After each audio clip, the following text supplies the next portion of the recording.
Hello there, how you going? I hope you're having a fantastic week. Look, this video this week is around being able to create more simplicity, being able to slow down, and what are you going to achieve by doing this? I've noticed, particularly since COVID, that people are stressed, they're worried, they're overthinking, they're in their heads a lot. They find it difficult to sleep, and there's a real sort of feeling of the lack of joy, the lack of being able to be spontaneous. So what does this create? It creates agitation and anger and worry and just really a low-lying level of anxiety and just really not a great life. So what we're going to talk about today is how can you begin honouring your own needs first. We're going to talk about how do you start connecting inwardly and filling your own cup up, because you cannot give from an empty cup. And lastly, all about how do you understand yourself, because I don't care what anybody says. You are the only one who knows you. And what happens to you when you're under stress, when you're under the pump, and this deep craving, this deep pull to want a more simpler and slower life, and how do you begin changing that? Look, it's really interesting. In working with individuals, people know their own answers. They really do. So as a coach and as a therapist, yes, I create a container for people to explore their inner worlds. But people know. People know what they need and what they want. But what gets in your way? What gets in your way? And if you really look at yourself, often fear gets in your way, due to the beliefs that you have about yourself. Now, as humans and having a human experience and living on this planet for 20 years, 30 years, 70 years, you are going to believe certain things. And a big belief that we have is I'm not allowed to honour my needs. I'm not allowed to honour my needs first. You know, I remember as a little girl, I used to go to brownies, Girl Guides and Rangers, you know, when I lived in New Zealand, and you would stand around a ring and you put your fingers up and, you know, I promise on my honour to do my best and to think of others before myself. So it's locked in. For so many of you, it is locked in that it is not okay to honour your needs first. You know, I had a woman in earlier, and she feels terrible guilt if she actually takes time out for herself, and she needs time out for herself for various reasons. Yet when she does, the good old mind starts up and she feels terrible guilt, and so to live with that, it's too confronting. So it's really addressing and looking at what you believe. So they're called sabotages, how we sabotage ourselves. And to begin changing a belief, what is a great way is to start actioning. So it is okay. I can honour my needs first. It could be as simple as you've got a lot of resistance inside because you want to start going to the gym, or you want to start catching up with a girlfriend once a week, or you want to start going fishing with those mates that you used to go fishing with. But I'm not allowed to honour my needs first. Well, how the hell do I do it? To begin changing this belief, you actually have to start actioning it. That is the most effective way to be able to start doing that. So honour your own needs first is a mindset shift, and it's a way to begin doing it differently. And you start off with bite-sized pieces. Have a vision of what it looks like. and then get very clear of the action steps. So let's look at, I want to go fishing once a fortnight. So make it a goal, make it tangible, make it timely. You are going to feel resistance inside because you are not allowed to honour your needs first. You've got to put the family first. You've got to put the wife first. You've got to put the kids first. You've got to put work first. Where the hell do you enter into it? Well, you don't.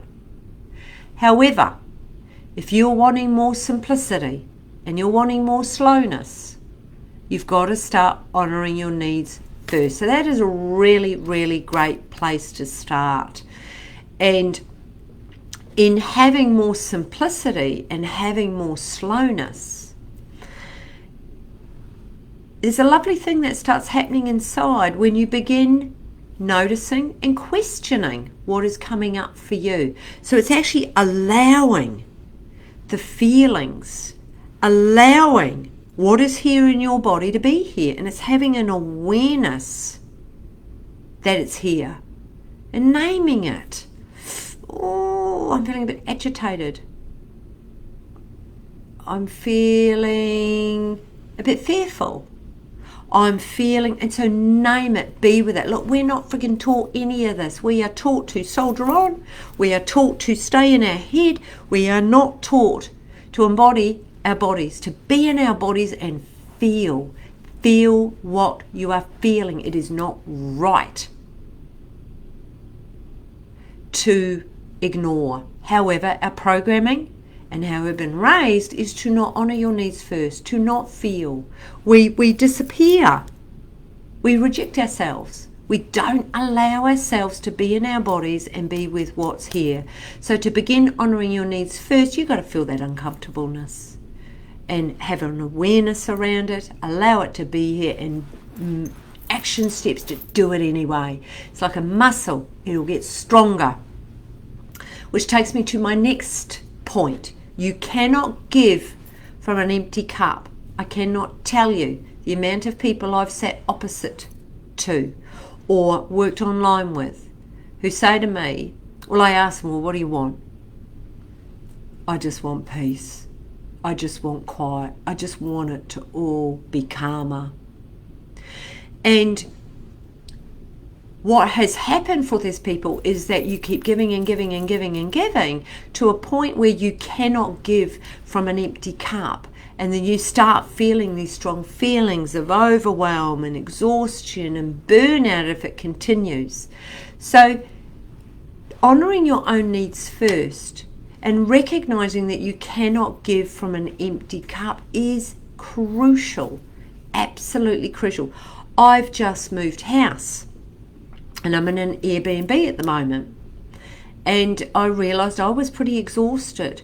So my meditation has gone up a whole nother level.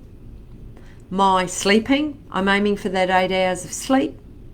Took myself off for reflexology, which I love. Took myself off for some pampering, some exfoliation, and walks in nature. All of these different things to fill my cup up. Because I can't give from an empty cup. The last point I want to make around simplicity and slowness is that you have to understand yourself intimately. You have to understand how you tick. You have to understand when your nervous system has been activated. You've got to understand how to emotionally regulate yourself.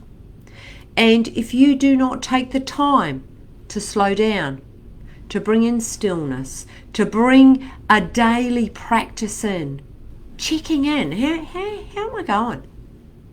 You're going to be running on adrenaline, and this yearning for simplicity and slowness will keep pulling you, but it may become sort of this dream from way, way over there.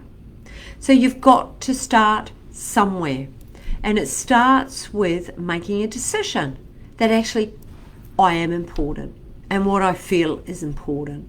And it can begin with learning how to speak up, learning how to not self-reject. And look, this is a big topic, and this is something that I could yak on for quite a bit. But coming back to why I've come on this live, If you're looking for simplicity, if you're looking for slowness, it's a mindset shift. You are the one who's got to do the action steps to do this. And you're not alone. So many people are looking for this.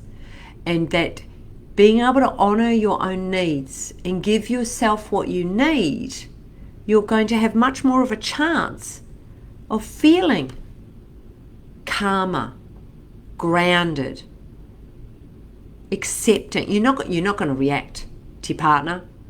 You're not going to be as triggered to your partner or to different events.